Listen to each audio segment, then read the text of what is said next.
हमारे एमएलए की बेखौफी बेमिसाल। अखिलेश औरंगजेब की तामीर के सिलसिले में बीजेपी हुकूमतों के निशाने पर आए। महाराष्ट्र में समाजवादी पार्टी एमएलए अब्बू आसिम आजमी का दिफा करते हुए पार्टी सरबराह अखिलेश यादव ने कहा कि इनके एमएलए या एमपी की बेखौफ दानिशमंदी बेमिसाल है और मुअत्तली से कोई सच की जुबान पर लगाम नहीं लगा सकता। काबिल जिक्र है कि औरंगजेब की तारीफ के सिलसिले में आजम को महाराष्ट्र असेंबली के मौजूदा स्टेशन से मुअत्तिल कर दिया गया है। वहीं उत्तर प्रदेश के वजीर आला योगी आदित्यनाथ ने एसपी एमएलए के बयान पर कहा कि एसपी को आजमी को पार्टी से बाहर का रास्ता दिखाना चाहिए और उन्हें उत्तर प्रदेश लाना चाहिए ताकि इनका इलाज किया जा सके।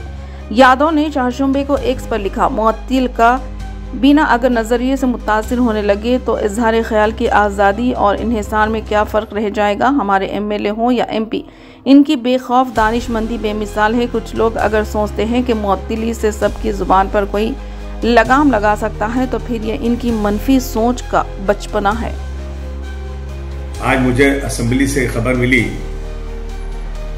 कि मुझे इस बजट सेशन पूरे सेशन के लिए सस्पेंड कर दिया गया है।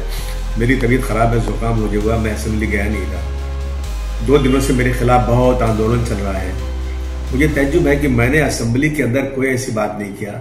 मैंने बाहर कुछ प्रेस वालों के किसी सवाल के जवाब में वो बातें बोल दी जो इतिहासकारों ने, हिस्टोरियन ने जो लिखी है बातें, जो रोजाना कॉलेजेस में, स्कूलों में, बड़ी मीटिंगों में जा करके वो हिस्टोरियन लोग बच्चों को बताते हैं, वही बातें मैंने बोल दी।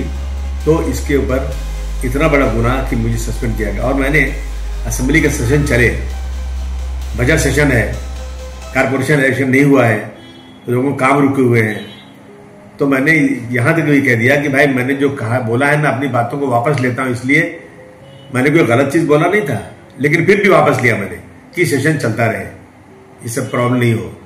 मैं अब जो है मैं पूछना चाहता हूं महाराष्ट्र सरकार से कि क्या दोहरा कानून चलेगा यहाँ पर। प्रशांत कोलरकर साहब ने और राहुल शोलापुरकर साहब ने छत्रपति शिवाजी महाराज को कैसे अपमानित किया है, कि कैसे कैसे अल्फाज बोले हैं। मैं अपने मुंह से वो चीजें, अपने महापुरुषों के बारे में इनके कही हुई बातों को दोहराना भी अपने की शर्मिंदगी महसूस करता हूं, लेकिन उस पर उनको जेल नहीं, उनको कुछ नहीं हुआ। अब मैंने एक चीज बोला जो इतिहासकारों ने बोला था, उसके ऊपर इतना बड़ा एक्शन।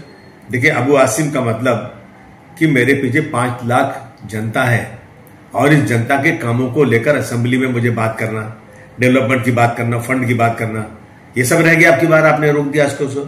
मैं समझता हूं कि ये सस्पेंशन जो हुआ है ना, इस पे दोबारा गौर करना चाहिए। कहीं न कहीं इसमें ज्यादती हो रही है मेरे साथ, गलत कानून के मुताबिक नहीं, अपनी मनमानी हो रहा है ये।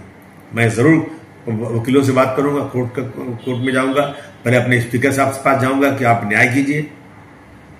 मुझे अफसोस है इस बात का कि किसी इतिहासकार की कही हुई बात के ऊपर निलंबन कर दिया गया और कुछ लोग खुलेआम उन महापुरुषों के बारे में कैसी कैसी बातें कर रहे हैं। न उनकी किताब को बैन किया गया है, न उन पर कोई केस किया गया है।